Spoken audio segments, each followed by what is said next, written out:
Assalamualaikum warahmatullahi wabarakatuh. Saya Fatul Jana, salah satu peserta Latsar CPNS Kementerian ATR BPN tahun 2021. Pada kesempatan ini, saya akan memaparkan mengenai internalisasi atau penerapan salah satu nilai dari nilai-nilai dasar Aneka, akuntabilitas, nasionalisme, etika publik, komitmen mutu, dan anti korupsi. Setiap materi memiliki penekanan nilai-nilai dasar yang berbeda-beda dan saling berhubungan. Sikap dan perilaku yang diterapkan pun bisa sama, tetapi dapat mencerminkan nilai-nilai aneka yang beragam. Internalisasi yang akan saya sampaikan pada penerapan ini yaitu tentang materi akuntabilitas. Dengan target menjadi PNS yang akuntabel, banyak langkah, sifat, sikap, dan perilaku yang harus diterapkan dalam kehidupan sehari-hari. Pembuktian akuntabilitas PNS secara personal dapat dilihat dari pelaporan penilaian prestasi dan perilaku kerja PNS setiap tahunnya. Karena saat ini saya masih di bulan kelima sebagai CPNS, sehingga belum memiliki penilaian tersebut. Namun dalam melaksanakannya, tugas dan kegiatan sehari-hari, target yang harus saya capai tertuang pada SKP atau sasaran kinerja pegawai. Dalam menciptakan lingkungan kerja yang akuntabel, diperlukan kepemimpinan, integritas, keadilan, transparansi, tanggung jawab, kepercayaan, keseimbangan, kejelasan, dan konsisten. Sifat-sifat ini merupakan satu kesatuan yang tidak hanya dimiliki oleh satu orang saja, dan membutuhkan dukungan satu sama lain dalam mewujudkannya. Selain itu, dalam penerapannya, hal-hal tersebut tidak tampak secara visual, tetapi dirasakan dan dilaksanakan sesuai dengan kebutuhan. Lingkungan kerja saya saat ini yaitu Kantor Pertanahan Kabupaten Tapin. Untuk mewujudkan organisasi yang akuntabel, disebutkan bahwa dalam pelaksanaannya mencakup hal-hal pada akuntabilitas dalam konteks seperti sebagai berikut. Yang pertama yaitu transparansi dan akses informasi. Yang kedua, menghindari praktek kecurangan atau fraud dan praktek korup. Yang ketiga, penggunaan sumber daya milik negara. Yang keempat, penyampaian dan penggunaan data informasi dan pemerintah. Yang kelima, konflik kepentingan. Maksud dari poin pertama yaitu transparansi dan akses informasi adalah keterbukaan informasi yang telah dijadikan standar normatif untuk mengukur legitimasi sebuah pemerintahan. Dalam payung besar demokrasi, pemerintah senantiasa harus terbuka kepada rakyatnya sebagai bentuk legitimasi atau secara substantif. Partisipasi ini dapat berupa pemberian dukungan atau penolakan terhadap kebijakan yang diambil pemerintah, ataupun evaluasi terhadap suatu kebijakan. Ketersediaan informasi publik ini nampaknya telah memberikan pengaruh yang besar pada berbagai sektor dan urusan publik di Indonesia. Terdapat banyak penerapan yang telah berjalan di Kantor Pertanahan Kabupaten Tapin. Dalam konteks ini diantaranya yaitu media sosial, ada Facebook, Instagram, Twitter, dan juga YouTube. Pada media sosial tersebut dipaparkan kegiatan-kegiatan yang dilaksanakan oleh pegawai Kantor Pertanahan Kabupaten Tapin.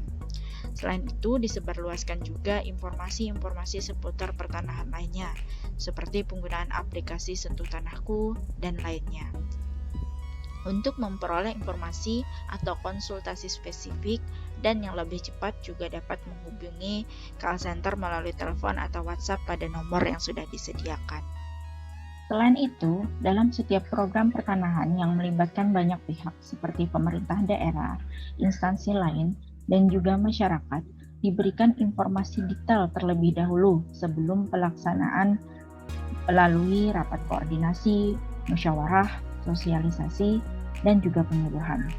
Selain itu, penyampaian informasi kepada pemerintah daerah dan instansi lain dapat menjembatani kerjasama dalam program pertanahan dan meningkatkan pelayanan publik.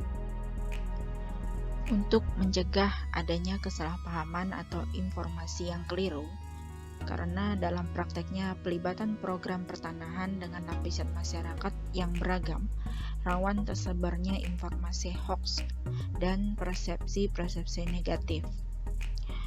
Pada loket pelayanan kantor pertanahan juga disediakan media promosi, ex-banner, dan pamflet yang berisikan informasi-informasi tentang pertanahan.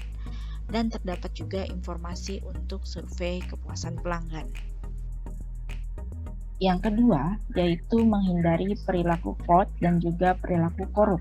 Perilaku fraud atau kecurangan diartikan sebagai sekumpulan tindakan yang tidak diizinkan dan melanggar hukum yang ditandai dengan adanya unsur kecurangan yang disengaja. Untuk mencegah timbulnya perilaku tersebut, ditanamkanlah tunas integritas pada setiap insan yang ada di kantor pertanahan, yang mana hal ini berhubungan dengan nilai-nilai dasar aneka pada bagian anti korupsi. Disebutkan bahwa sistem integritas merupakan lingkungan yang kondusif bagi peningkatan dan penjagaan integritas, sehingga terjadi penyelarasan antara rohani dan jasmani dalam diri, penyelarasan jiwa, pikiran, perasaan, ucapan, dan tindakan dengan nurani dan lingkungan. Untuk membentuk sistem ini, kantor pertanahan Kabupaten Tapin memiliki cara dalam pendekatan spiritual dan rohani. Salah satunya diantaranya yaitu menggelar doa bersama dan juga halal bihalal. Selain itu, Kantah Kabupaten Tapin juga menerima predikat WBK, Wilayah Bebas dari Korupsi, dan WBBM, Wilayah Birokrasi Bersih dan Melayani, melalui zona integritas yang menurut Peraturan Menteri Pendayagunaan Aparatur Negara dan Reformasi Birokrasi Nomor 60 Tahun 2012, zona integritas adalah sebutan atau predikat yang diberikan kepada kementerian atau lembaga dan pemerintah daerah yang pimpinan dan jajarannya mempunyai niat atau komitmen untuk mewujudkan WBK atau WBBM melalui upaya pencegahan korupsi, reformasi birokrasi, dan peningkatan kualitas pelayanan publik. Segenap pimpinan dan seluruh pegawai di kantor pertanahan Kabupaten Tapin memiliki tekad untuk mempertahankan predikat ini, yaitu dengan menghindari perilaku fraud dan juga korup. Yang ketiga yaitu penggunaan sumber daya milik negara. Dalam penyerapan anggaran yang telah diberikan untuk setiap kegiatan di kantor pertanahan Kabupaten Tapin harus dipertanggungjawabkan dengan baik, disertai dengan bukti-bukti pelaksanaan yang valid dan jelas. Yang keempat yaitu penyimpanan dan penggunaan data dan informasi milik pemerintah. Data dan informasi yang diperoleh dari masyarakat untuk program-program pemerintahan seperti kopi KTP, kartu keluarga, dan data lainnya harus dirahasiakan dan hanya digunakan untuk keperluan verifikasi dan pendataan saja. Akses pada aplikasi pusat data dan informasi di bidang pertanahan yang disediakan oleh Kementerian ATR BPN hanya digunakan untuk keperluan pekerjaan saja dan tidak disebarluaskan.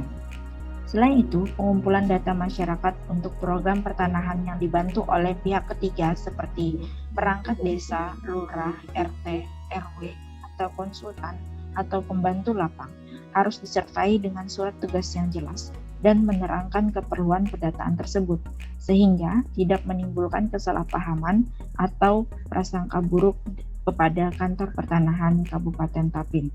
Yang kelima yaitu konflik kepentingan. Ada dua jenis konflik kepentingan secara umum, yaitu keuangan, penggunaan sumber daya lembaga termasuk dana, peralatan, atau sumber daya aparatur untuk keuntungan pribadi, dan non-keuangan, penggunaan posisi atau wewenang untuk membantu diri sendiri dan atau orang lain. Penerapan yang dilakukan Kantah Kabupaten Tapin yaitu berkaitan dengan sumber daya milik negara, sumber dana milik negara tadi bahwa penggunaannya harus sesuai dengan anggaran dan terdapat bukti-bukti dan penggunaan dana tersebut dimanfaatkan untuk pekerjaan. Sekian pemaparan internalisasi penerapan nilai-nilai akuntabilitas pada kantor pertanahan dan yang saya usahakan untuk terapkan di dalam kehidupan sehari. Terima kasih. Wassalamualaikum warahmatullahi wabarakatuh.